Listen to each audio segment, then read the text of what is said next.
What are some of the symptoms that people might get that have IBS? By definition, is called Rome 4 criteria, which I think is the best and worst definition. They say that if you have stomach discomfort and change in bowel habits that happens at least 1 day a week in the last 3 months, you have IBS. That's the okay.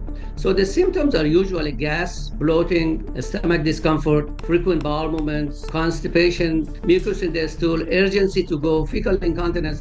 So it goes from one end of the spectrum to the other. It goes from mild, that everybody has it and must have it, otherwise we're not healthy, to severe, which depends on what other problems we have associated with this. This week, I interviewed Dr. Mohammad Farivar, a gastroenterologist with decades of experience diagnosing and treating gastrointestinal disorders, especially irritable bowel syndrome. We discussed the truth about IBS and ways to overcome it, along with the role of diet in managing IBS symptoms, problems with modern day sweeteners in our diet, what are FODMAPs and how do they impact individuals with IBS, the value of breath testing, and much, much more. I really enjoyed my interview with Dr. Farivar. I know you will too. Thanks so much for listening and enjoy the show. All right. Welcome to the Get Lean, Eat Clean podcast. My name is Brian Gryn, and I have Dr. Mohammad Farivar. Welcome to the show. Thank you, Brian. Good to see you. Good to see you. And leading I should be able to pronounce that, gastroenterologist, right? How did I say that? Good? Yes, that's great. You said it better than I do. Well, I've been practicing. So how long have you been practicing for? I've been a doctor since 1971. I've been practicing since 1975. So 50 years. Things have changed a bit in those 50 years? Practice has changed a lot. It has, of course, it has changed for better in some aspects and not so good in others. But basically, it has changed a lot. It's not the same as it used to be 50 years ago. And why is that? Why is it? Because the government and insurance companies have their hands into managing patients' care a lot. When I see a patient and I order a medication that I think is best for that patient's ulcerative colitis or Crohn's disease, the insurance companies, they don't approve it. I can't get my hands on things which are even better because they say, no, you have to try this and that before we can allow this, and have you tried those? So make it basically impossible to do anything. So they have taken the spontaneity and out of practice of medicine. So and things have become also a lot more expensive. Medications are a lot more. We have better medicines, but more expensive. A lot of people can't afford it, even though we have good stuff around. So I've been around long enough to have seen all of those, the good days and the bad days and not so good days. But technically managing patients have become a lot better. A lot better medications have developed for like things like acid reflux. That when I started practice, other than antacids, nothing else was available. And then came H2 blockers like Zantac and Tagamet, and then came P. And now has come the different kind of medication, which of course insurances don't approve it. So, and same thing for colitis patients, and same thing for heart patients with their kind of surgeries and valves and so forth. So there's goods and bads, but overall it's progress. Yeah. And when it comes to like your patients, have you seen more cases through the years of like IBS? And what would you say the basis behind that is? Has that been just the diet or some other influences that are getting people into your office? Okay. Yeah, irritable bowel syndrome basically has become an in type of problem for people to have. Everybody that I see, they complain, even though they come to see me for something else, they at the end they touch their irritable bowel syndrome too. So yes, it's they say that at least 25% of people in this country, they complain about irritable bowel syndrome. 5% of them, they see physicians. Last year, 20 million people saw gastroenterologists for irritable bowel syndrome. And the money that was spent by insurance companies and the government on those was about more than $30 billion. And a lot of money was spent out of people's pocket. And a lot of other market has developed around this, like people who are selling probiotics and prebiotics and symbiotics and IBS diets and IBS psychotherapy. So a huge market has developed around that, and is really all, I think, that is a disservice to patients. because all irritable bowel syndrome is symptoms that are produced by good food that we're eating. We have started to eat healthier. Instead of, what we used to eat, which was hamburger and hot dogs and steaks and, ribs and those kind of things, now we are eating more grains, more legumes, more fruits and vegetables, more, cauliflower and broccoli and so forth in our diet, onion and garlic. And of course, those are all stuff that produce symptoms that are called irritable bowel syndrome. So, yes, do we see it more often? Yes, of course. Is it a disease? No. It's a manifestation of the food that we are eating and the good food that we are eating, and is necessary. So what we have started to do is just tell people, oh, you have IBS, let's do a colonoscopy and endoscopy and do this and that. And then because it's their diet and we don't know what is causing it, we send them in different directions, see acupuncture, see psychologists, see do this, do that. So What are some of the symptoms that people might get that have IBS? by definition of is called Rome 4 criteria, which I think is the best and worst definition that it is. They say that if you have stomach discomfort and change in bowel habits, that happens at least one day a week in the last 3 months, you have IBS. That's the okay. So the symptoms are usually gas, bloating, stomach discomfort, frequent bowel movements, constipation, and those kind of frequent bowel movements, mucus in the stool, urgency to go, fecal incontinence. So it goes from one end of the spectrum to the other. It goes from mild, that everybody has it and must have it, otherwise we're not healthy, to severe, which depends on what other problems we have associated with this good food that we are eating, with the high FODMAP food. Like if we have lactose intolerance or fructose intolerance or SIBO or celiac, that adds to the basic problem. They are all still due to basically lack of digestion and absorption of carbohydrates, that they go into our large intestine and get fermented there Mhm. and produce all of those. So the basic tenet is the same, but we could have added factors like those that makes people's symptom more serious. But the treatment is basically the same, And which what? is Yeah, go ahead. finding out or having the knowledge that what is causing this problem. So once you have the knowledge, it's very easy to take care of it. I had a patient recently that headmaster of one of the schools in area where I practice in Cambridge, Mass. That she comes to me, and for 12 years she's been to four different doctors, four different Harvard professors, and has had four colonoscopies, four times been tested for celiac, and so on and so forth. And she was riding bike to her work because of the fact that she didn't know if she needs help to go to the bathroom or find a toilet. If with the public transportation she couldn't do it, she was taking Uber to go and see her friends because of lack of control. And nobody ever asked her, what do you eat? What is your diet? And I'm serious. So she comes to me and I ask her, I say, well, every study has been done and everything has been negative. So there's something obvious that's been missed. So I said, well, what's your diet? What do you eat? She said, oh, healthy diet. I eat this and this. Okay, well, I said, well, it's your diet. You stop all of those that you did for 1 week and change your diet and give me a call after a week. We'll do a televisit and see how you're doing. And after a week, she calls, says, I haven't had any of these symptoms. And I can't believe it in this so many years. Nobody ever asked me what was I was eating, and nobody ever told me that this could be related.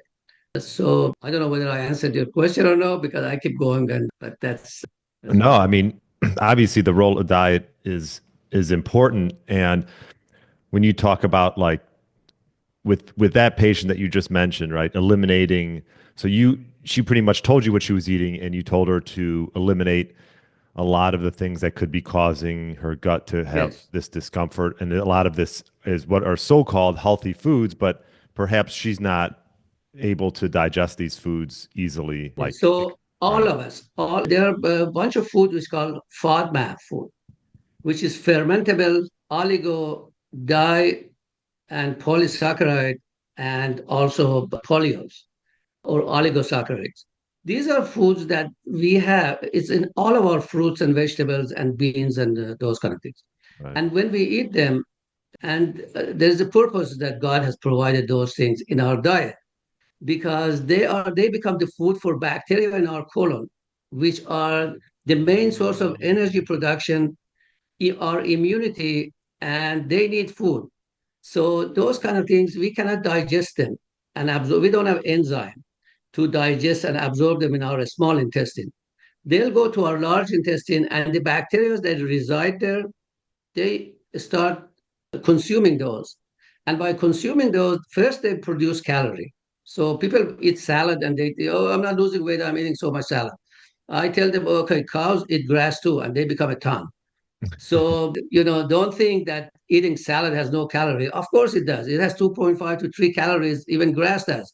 Because what it happens is that once food gets to our large intestine, the bacteria produce it, they analyze it, they ferment it, they produce calorie, and they produce good food that is good for our immunity and for the health of our colon. That, and then gas, and the gas is hydrogen, carbon dioxide, and methane. And this hydrogen and methane and carbon dioxide, they start distending large intestine like a balloon. That gets distended. Of course, once it gets distended in a limited space, especially in thin female with small frame, this distension causes discomfort. So it has nothing to do with the brain gut axis. Okay, you distend something, you blow air into it, it's going to have discomfort. And then cause also change in bowel habits and everything else that goes with it. So is the food that in everybody cause symptom, but the man walks around and passes gas and goes and doesn't mind it, and somebody else that's health conscious, neurotic, nervous, or a female that is not, doesn't want to have gas at work or their dates, they think, oh, well, I have an IBS, and they go from one doctor to another, one probiotic to another probiotic, and they don't get any help. And so as a result of that, everything else develops. Then they become, depressed and anxious and self-isolating. And everything else that goes with it, is consequences. This thing that is not a problem is lack of education. So Yeah, it's interesting. I was looking up sort of FODMAP foods, and one of on there is the sweeteners. I noticed these sweeteners are now everywhere. They're in like a lot of foods or bars that people are eating. Xylitol, sorbitol. I mean, this could cause discomfort in the gut as well. absolutely, a lot. Yeah, yeah. And they are in the prepared food and all the diet type of food and all the diabetic supplements, and none of those monohydrates they don't get absorbed, and that's why they say that they have no calories. And then they go to large intestine, and the bacteria they love it, so they start producing all that gas and bloating and so forth that goes with it. So yes, plus I think that 80% of people in the world have lactose intolerance. Okay, people like you, Northern Europeans, white, probably 80% don't have lactose intolerance. Everybody else in the world, 80% have lactose intolerance. So if you come from a culture that is not Western and Northern European, and you are from, Mediterranean area, Middle East, India, Asia, South America, Central America, you have lactose intolerance too on top of these things. So now you eat high FODMAP, you're eating your beans and broccolis and everything else, but also you're drinking a glass of milk. And then what's going to happen? You're going to have cramps, you're going to have gas, you're going to be bloated, you're going to have frequent bowel movements. And if you eat a lot of those the same day, then you're going to have mucus in the stool, you're going to have urgency, you're going to have the feeling that you haven't emptied completely. And so all of those other feeling that goes with it, it depends on how much high FOD you consume and what other problem you have. There are some people, Brian, that they cannot absorb more than 3 grams of fructose. Now, fructose is in fruits, right? The sugar of fruits is fructose. Honey is fructose. Watermelon full of fructose. Apple, a lot of fructose, and pears and so forth. Stone fruits like cherries and those things.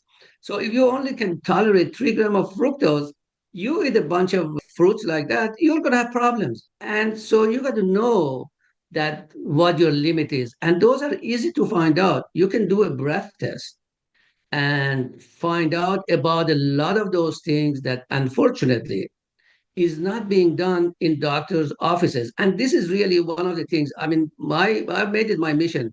I'm 80 years old almost in a few months. So I made it my mission really to educate people in this country about what IBS is and what they need to do. And when they go to the doctor, after they have eliminated FODMAP, if they still have problems, ask them for a breath test.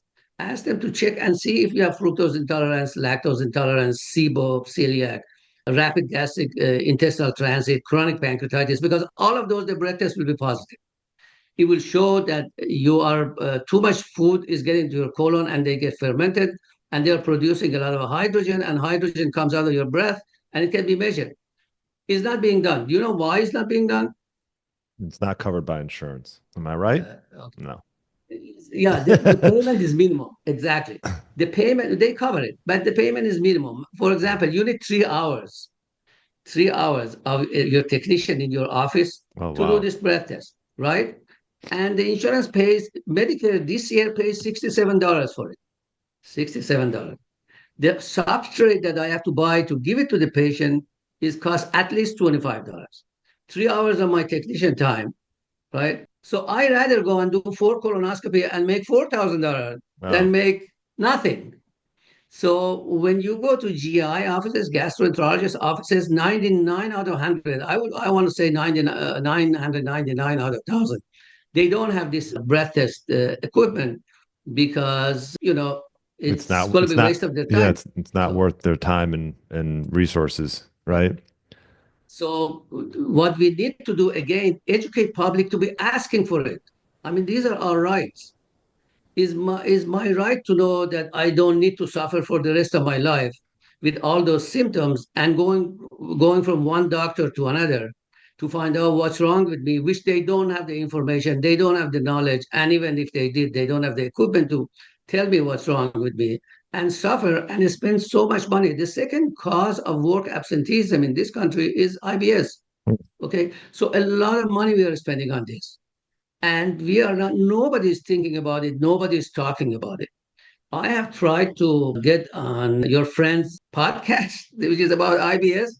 Nobody wants to talk to me, of course, because we are getting paid, or we are advertising some things that I say, well, it's not necessary. Well, who the hell wants to talk to me? A person like that that is advocating this kind of things.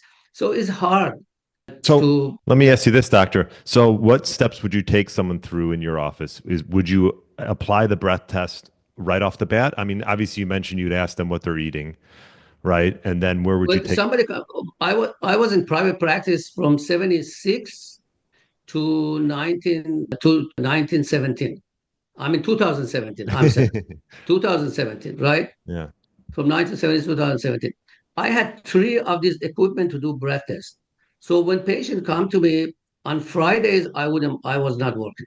So Friday was the day that they come, 10, 12, whoever that I've seen that needed breath test, they'll come to the office and the front desk people. So it doesn't need, you bring a glass of milk and 3 hours later you breathe it into a little machine and if it goes to 20 is positive and if it doesn't go to 20 is negative. So it's simple as that. So it's not a difficult thing. So they would do it. But no, see, it depends. When the patient come to the office, they don't have a sign saying that I have IBS. They come complaining, and it depends on their complaint. If they have alarm symptoms, like somebody that IBS has started is 55 years old and is just getting an IBS, and every day pain is getting worse, and is losing weight, and is seeing blood in their stools, and so on and so forth, which indicates that this is a serious problem. No, that's not IBS. I evaluate that patient for colitis, for cancer, for this and that. A younger patient comes with those kind of symptoms.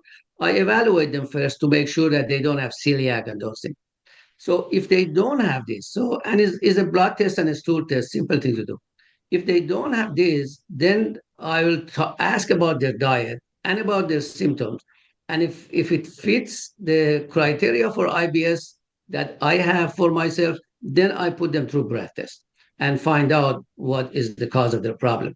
I have in the same department that I am, there are three gastroenterologists. I do order breath test, and of course, in our hospital, even though it's a Harvard teaching hospital, we don't do it. And I have to send patients someplace else to get it done. And before I was another teaching hospital in Boston, I was practicing, I was working there as a consultant, and they wouldn't do it, they weren't doing it there either. So it's not easy to get that done. So, you do these tests to find out what the issue is and take care of them. I think that I was going to tell you something else, and I just lost train of my thoughts. So that's when you're 80. That's what happens. Hey, I'm 40, I'm in my 40s and it happens to me, so don't worry. So once an individual eliminates maybe foods that are causing issues, can they eventually reintroduce these foods down the line? They have to. They are the best food. They are necessary. Right. Like if a person is getting a reaction So, to an apple, I would imagine that perhaps once the gut heals, they would be able to eat an apple, right? two things, Brian. Here, No. God. There's nothing wrong with God. God is healthy. The gas that's producing is a good sign. It's telling us, wow, great, send more. Okay. That's what we are having problem with the symptom. We are reacting to it. So I tell people usually that I'm not talking about allergy now. I think you may be mistaken with allergy. Allergy to apple is different No, than yeah. this kind of issues. The gut is healthy. We are is doing the right thing. Apple is good for us. An apple a day keeps the doctor away. They've said it before, and it's true because what apple produces in our large intestine, it produces butyrate. Butyrate is the best thing to enhance our immunity, okay, and our health. So there's nothing wrong with that, but it produces gas too. So what I tell people is that, listen, this is what your problem is. These food that you are eating, they're causing your problem. You can educate yourself about this. I give them usually send them to my website. There's a list there to print. I says, go and print this. And website is free and it's been free for 30 years. I says, go and print this list, put it in the refrigerator so you know these are the things that's going to give you gas and those things. So the same day, don't eat several of the same, these kind of foods, Mm. okay? And modify your diet. It's not don't eat it at all. It's the wrong thing. Eat it, but Yeah. know what causes your problem. So Okay. So it's just being aware and making sure that you're not, if it is causing an issue, don't have a bunch of it like baked beans and all these things that could be causing issues. exactly. So what about endotoxin buildup? Is that something do you find people come in with high levels of endotoxin? I have never measured endotoxin. I don't really believe in that. Endotoxins. If you have conditions like Crohn's disease or ulcerative colitis, that everything is ulcerated and bacteria can get into your system and toxins can get into your system, that's a different story. We are not in IBS, we are talking about an intact system. Everything is good, everything is healthy. As a matter of fact, people who have IBS, if you measure their intestinal microbiome, they have the healthiest intestinal microbiome. They have the best bacteria in their microbiome, the healthiest one of those. So there is no such a thing as endotoxin in people with who have symptoms of irritable bowel syndrome. Any reason for it? There is a leaky gut that people who take like too many aspirin or too many ibuprofen, for example, and they have ulcerations and their gut, bacteria can enter it. Then fine, that's a different story. That's could be a superimposition to your IBS symptoms. Yeah, and do you help individuals who might have leaky gut? Is this something that you come across, or do you mainly deal with IBS? Okay, the people who have leaky gut, it's there is a test called mannitol lactulose test that measures if how leaky their gut is. I haven't found any place to do that. There is one lab that does it. I think that once was an educated patient that came and educated me about it and told me about the lab that they do it in the country. I think I had the name. So not many do it because again, you have to drink something and then they collect urine for 5 hours and blood and they measure those kind of things. So don't. Once I listened to a PBS talk about a Dr. Amen, Amen, in California. I think he was talking about leaky gut, and he had made a supplement which is called Leaky Gut Plus supplement, which is I think glutathione, zinc, and other things which repairs the leaky gut. And so I tell patients when I suspect somebody has leaky gut, which is that's a different thing than IBS. IBS symptoms, but then they could have skin problems, joint problems. They could have, fatigue, being cloudy mental wise and so forth. That's a different issue. I tell them that, okay, try that, and they tell me that it's effective. I mean, I've had several patients that they have told me that that's been very effective using glutamine and zinc and other things that are in their supplement. I don't know what it is. That's really the only thing that I recommend to patients from supplements that are available on internet for IBS patients. What about colonoscopies? Is that something that you? Colonoscopy is a good idea. If somebody comes at age 40 or 50 and is having IBS symptom and just started, of course I do colonoscopy. If somebody has blood in their stools, of course I do colonoscopy.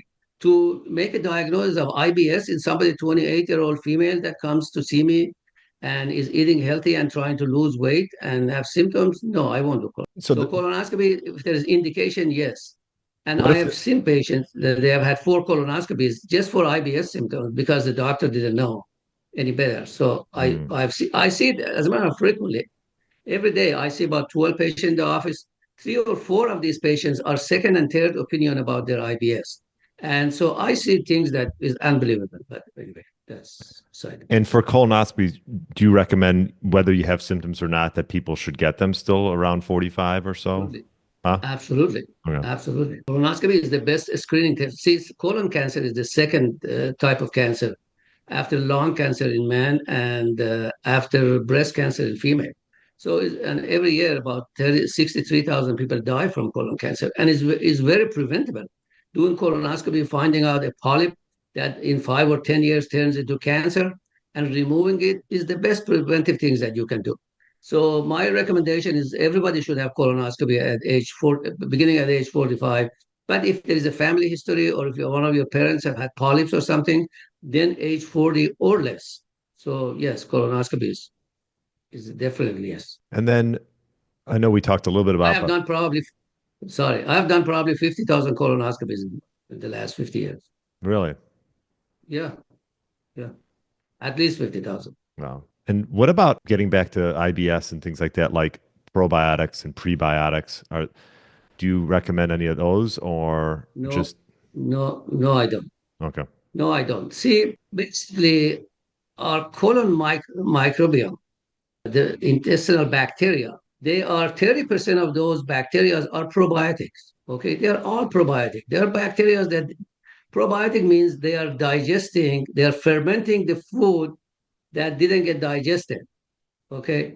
And we are eating it. So if you become a grain eater type of a person, then the bacteria that is necessary for grains, they develop it. They are all in our colon. They're sitting there.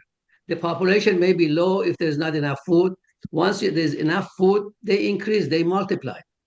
So we don't need to, if we eat the right food, we don't need to take probiotic. If we don't eat the right food, probiotic that we take is useless because each gram of a stool has 10 billion bacteria in it. Okay, a lot of bacteria. Those bacteria in probiotic that we take, a lot of them, they get destroyed by acid in our stomach, by enzymes in our small intestine. And once they get there, there's a drop in the bucket. Yeah. Okay, so this is the biggest thing that I think medicine, this service that the medicine has done for their own benefit, and it started from Tufts University in Boston for their own benefit, and people have bought into it, and is a difficult thing I think to. When I tell patients to come to me and they are taking 6 or 7 different probiotics, and I say throw them away. You don't need that. Just eat a cup of yogurt a day or get kefir. Are you familiar with kefir? Yeah. Yeah. I says eat kefir has I think 18 different bacteria in it and it's fermented and it's great. I say eat that if you really want to do something. But if you change your diet, you don't need to do that. Your diet is going to multiply the good bacteria in your intestine related to that. So no, I don't recommend probiotics. I do recommend it if you have taken antibiotic and now you have diarrhea as a result of that, because antibiotic has destroyed all the good bacteria in your intestine. And now you need to take bacteria to replace it. But what I do then, I tell them eat a lot of Activia yogurt or Greek probiotic yogurt. I tell them eat that, and that's good enough. Okay. Yeah, because it's a big market, probiotics, and a lot of money spent in that And arena. Yeah.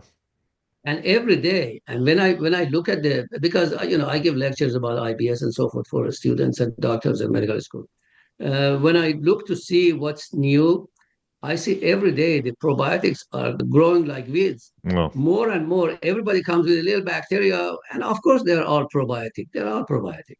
Everything that ferments food that comes to our intestine, and doesn't let it go to waste is a probiotic. Okay, so they have come up with, oh, this bacteria, that bacteria, and combination of this 3-1 and combination of 5, and now is a prebiotic with it too, and now they are symbiotic. I mean, this is such a ridiculous thing that has developed, but unfortunately, they are not controlled by FDA. Nobody has control over those, so they can come, and as long as it's not harmful, they can bring it to the market. And of course, these are normal bacteria in your stool. Mm. So like eating a gram of stool in a little capsule. So A lot, yeah, a what lot of. harm could it? What about, so if someone's having issues, let's just say, once a month, maybe twice a month, they're getting abdominal pain and they have to go to the bathroom in order to relieve it, and they're on the toilet for 30 minutes, let's say. Is this could be a sign of IBS? Is that correct? Be a sign of IBS. Also, something like this could be allergy to food allergy. Like for example, you eat something, and I've seen that a few times. You eat something that you ordinarily don't eat, but when you go to a restaurant and order some food, Mm. the ingredient in that food you're allergic to. You eat that and you go home and you're going to have cramps and gas and bloating and you have to go to the bathroom and have to sit until you get rid of that completely until you feel better, or sometimes even up to 24 hours you may have a stomach discomfort and everything else.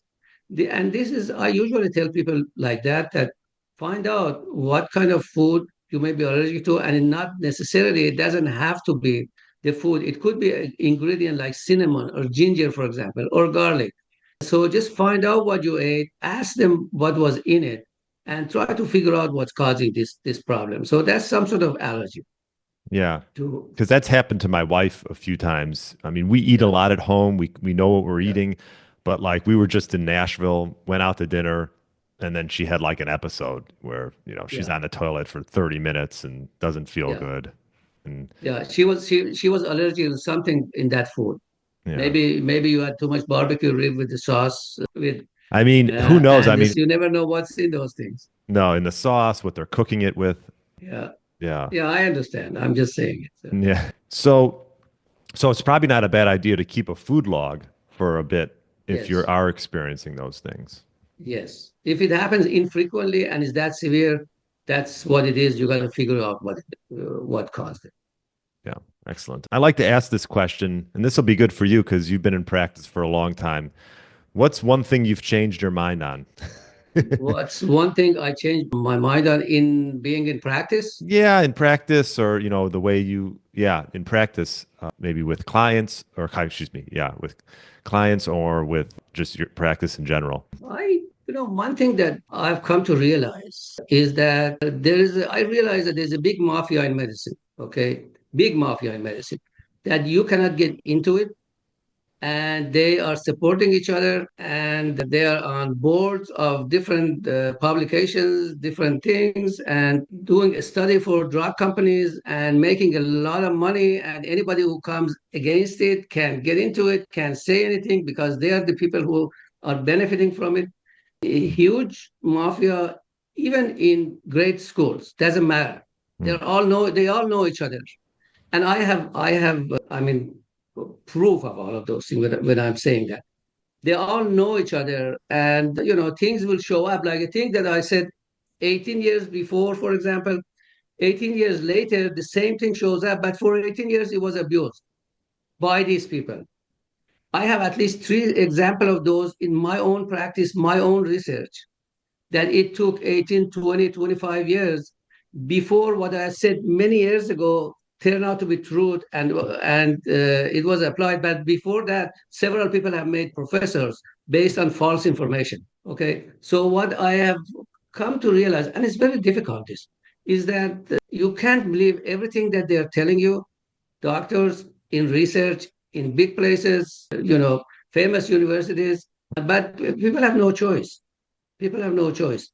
And even I'll give you an example.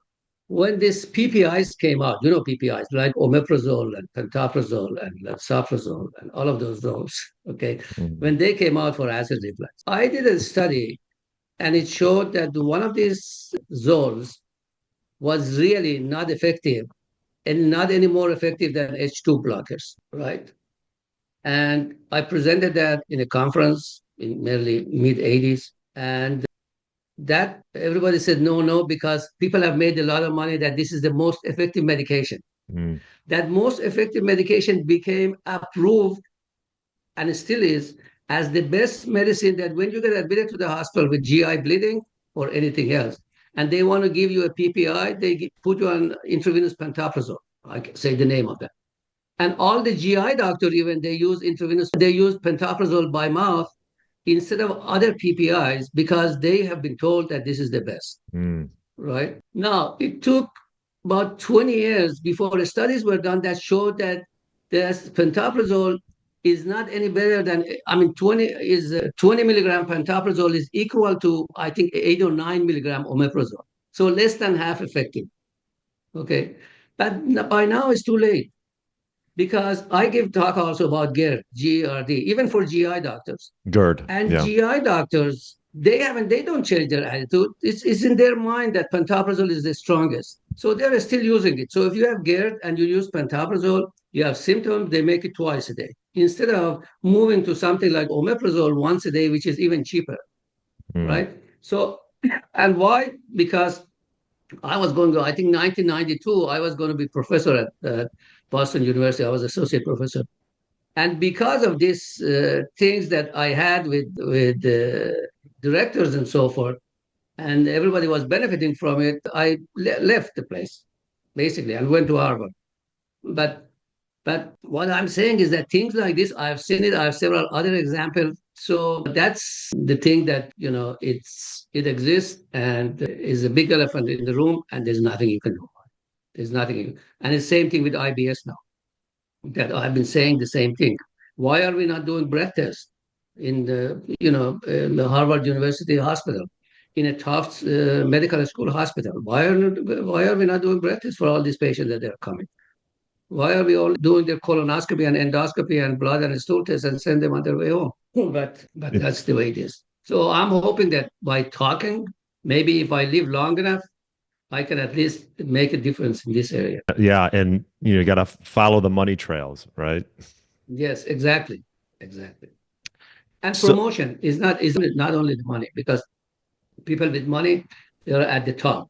But other people that go along and write papers and so forth, they get promoted. They go from assistant professor to associate professor, this and that. So both is both. and it it's like when you read a study, I mean, there's so many studies, right? It's like so it probably makes sense to see who's funding that study, Yeah, right? well, always, yeah, it does make sense to see who's funding the study for sure. Because I'm But assuming a but lot of also a lot of the pharmaceutical companies are funding these studies. yes, and then they have one or two doctors. Like, for example, American Society of no, American College of Gastroenterology, 2024, I think, 2022, they had came out with a position paper that irritable bowel syndrome is very common and 25% of people have it. And if you have irritable bowel syndrome with diarrhea, use rifaximin is effective. And if with constipation, use linaclotide, I think, and that's effective. Okay. Now, rifaximin is an antibiotic, it's a GI antibiotic. So if you have irritable bowel syndrome, quote unquote, means they have too many good bacteria and you are eating too many good food. So it's too much. So cut back. Instead, they're recommending a very expensive antibiotic. I think it's $12 each to use to kill those good bacteria. So when the Right. food goes there, there's no bacteria to ferment it. So there is no gas. So you have no symptoms. Okay. This is a crime. Right. It's causing a loop. And It's going to cause something else, right? So they're going to have to get on another prescription. right, either Wow. on the prescription or the good bacteria goes, so the food that they're eating, it just goes to waste, and the colon gets starved from things. So this is what basically is, and they know it. I am sure they're not that stupid. The people that come out, but the same people are people who are benefiting from all the studies about IBS, and they are on the board, and they speak for them. So, and now this antibiotic is a very good thing for SIBO, for people who have bacterial overgrowth in their small intestine, is the best thing. But you write that they don't approve it. They don't. Insurance doesn't approve it. They say it's not indicated for this. It's indicated for irritable bowel syndrome with diarrhea. If patient has that, we'll approve it. Otherwise, no, it's not approved. Totally reversed.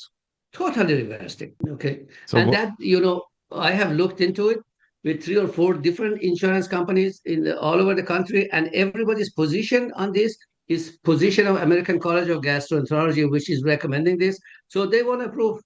I mean, I have to like put patients on things which is less effective after spending time and going two or three times trying to override their denial and not being able to do it. Eventually, you go to something else. That's And I know you've said it a few times, but like sometimes eating a lot of these quote unquote healthy foods could cause issues just to make sure that you don't overdo it with those things.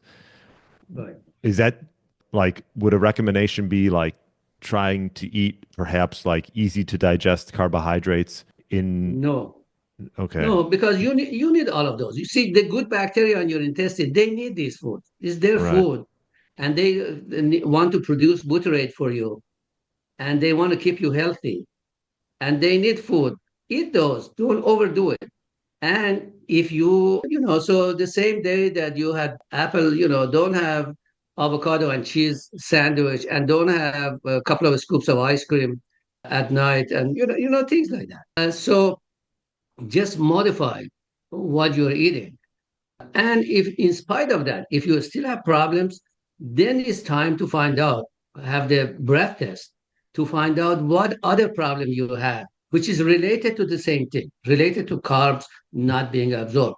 Because sometimes things are digestible. Lactose is digestible in our small intestine. But if we are lactose intolerant, if we don't have the enzyme, it's not going to get digested. It's going to go right into the colon and act like FODMAP, right? Fructose too much, okay, we can absorb more than 25 grams, 3 grams. Some people, fructose intolerant people with 3 grams, they have problem. Normal people with 25 grams, they have problem. If you have chocolates and caramel and those kind of things, which has a lot of fructose in it, or then you're eating, or high fructose corn syrup in something, and you're eating those, then you're going to be in trouble. So breath test to find out what other issues we have with carbs. That's the right thing to do, and then to modify it. So, Okay. Are you familiar with an and breath test is available. yeah, I was going to And say, are you familiar with an MRT test or is that not something? what is MRT test? No, I'm not. Okay. No, it's just a way to find if you have any type of like inflammatory response to specific foods or chemicals. I am not sure if they, yeah, sort of, Brian. I don't believe in these kind of things. Okay. You go there are labs on the internet, right? That they charge, and a patient have brought this much, this thick of records to me, that the labs have done their hair test, blood test, stool test on them, charging them $2,500, and telling them also the foods that they're allergic to, that the IgG level is high in them, that they have this parasite, that parasite, and so forth. And they say, okay, the thing that they say don't eat, I eat, and I don't have any problem. And the thing that they say, I mean, and the reverse. And nobody controls, and you get a lot of useless information from these companies because this is how they can sell their tests to you. And those are not FDA approved, and they're not approved by any kind of medical societies either. So a lot has developed. I mean, I go on the internet to look about IBS, what it is. Yesterday, I saw something about brain gut hypnotherapy, or brain got something that oh, you do this, and there are a lot of apps now that they're teaching you how to do this kind of thing, so when you suffer, you don't suffer really, and you accept what it is. I mean, just so many ridiculous things that is being developed by people that I guess they So want to benefit. so you're the only testing that you would recommend in general is the breath test. The only thing test that right, for IBS patient, that they go on a low FODMAP lactose-free diet, okay? Because I'm going to assume that that person is lactose intolerant anyway, depending on where they're from.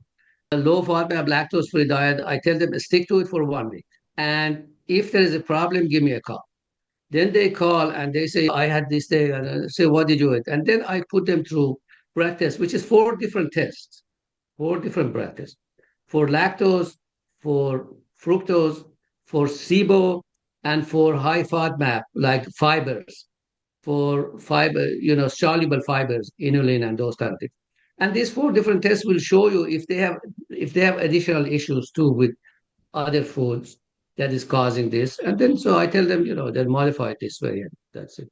Okay. So first you start them on a low FODMAP, lactose-free diet, and then from there, if they're still having issues, then they can do a breath test. Right.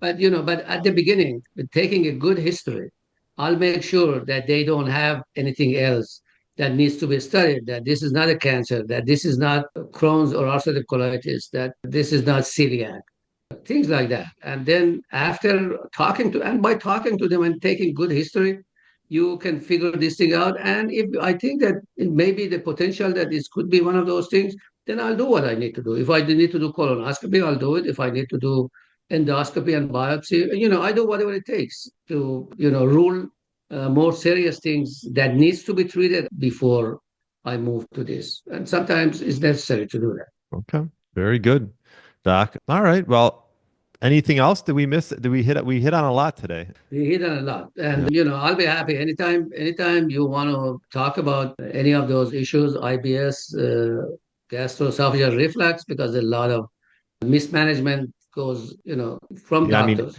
acid I'm talking about, reflux, acid reflux, like you mentioned, the PPIs. You think they get overprescribed? probably not. Probably not. Misprescribed, yes. Overprescribed, I don't think so, because acid reflux is a problem. I mean, it's just like IBS, maybe even a little more than that. It just ruins the quality of life. You can't eat anything, you can't sleep at night, So people need to be comfortable, and I think that PPI are probably the best thing that happened in history of medicine, and probably the safest things that have been around.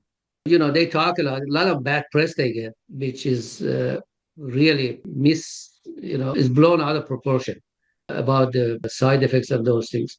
And even if something happens, it's easily manageable. So, no, I think that PPIs are probably good, but we don't do enough surgery on those people. Those people, young people, I send a young person that comes to me and needs PPI twice a day and can't sleep. And so I send them to surgeon. I said, to get this fixed for them, so for the rest of their life, they don't have to take PPI and they don't have to be uncomfortable. And this is not something that is not done enough by doctors. I mean, they're afraid somehow of sending people to surgery. And but no, I use PPI frequently. I send people to surgery frequently because this is a lifelong problem, and there is an answer for it. And Is there a and the side PPI? effects of not treating it are many. So maybe at some point we can talk about this. Is there one that you recommend? I know you mentioned the one that you didn't like. Was that omeprazole? So omeprazole is the best thing. Gram per milligram, omeprazole is as good as anything else, and is the first thing that came out, and probably is the cheapest. Okay. Pantoprazole is the one that I don't recommend. Okay. Pantoprazole I don't, because everybody thinks that's the best, because everybody was told that that's the best, because it's still is carried in the hospitals intravenous. Somebody comes in, they get IV pantoprazole, but is about less than half as strong as omeprazole. Okay. That's a Prilosec.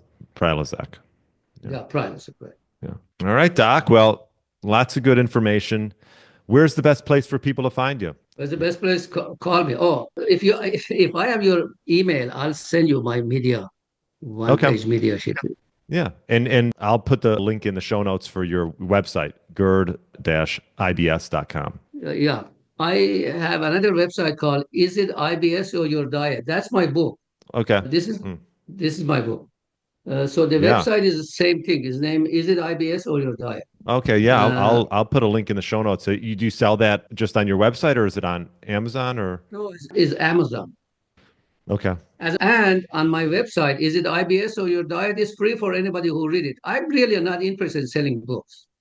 Okay, this is not. I don't need to sell books. What I'm trying to do is inform people so they won't suffer for the rest of their life, so they won't spend their money, and they won't keep having tests and tests and tests from one doctor to another. So that's what I want to do. And that's why the site of IBS, Get-IBS, has been around for 30 years and free. And my book is on that site. Is it IBS or Your Diet? It's free there too, if anybody wants to read it. So, No, uh, that's great. I mean, you know what? It's about getting out there and telling people helping people out, right? So yeah. Exactly. All right, And I Mohammed. Well, appreciate what you guys do. no, my pleasure. Yeah. I learn a lot from interviewing people like you, so I appreciate it. And we'll get the message out. So thanks so much, Mohammed, and enjoy the rest of your day. You're welcome, Brian. You take care. And anytime, you need to talk to me about anything else too on the phone, just give me a call. Oh, so your email, I want to send you that. Where should I send that one page, whatever it is? Here, let me. Thanks for listening to the Get Lean, Eat Clean podcast. I understand there are millions of other podcasts out there, and you've chosen to listen to mine, and I appreciate that. Check out the show notes at briangryn.com for everything that was mentioned in this episode. Feel free to subscribe to the podcast and share it with a friend or family member that's looking to get their body back to what it once was. Thanks again, and have a great day.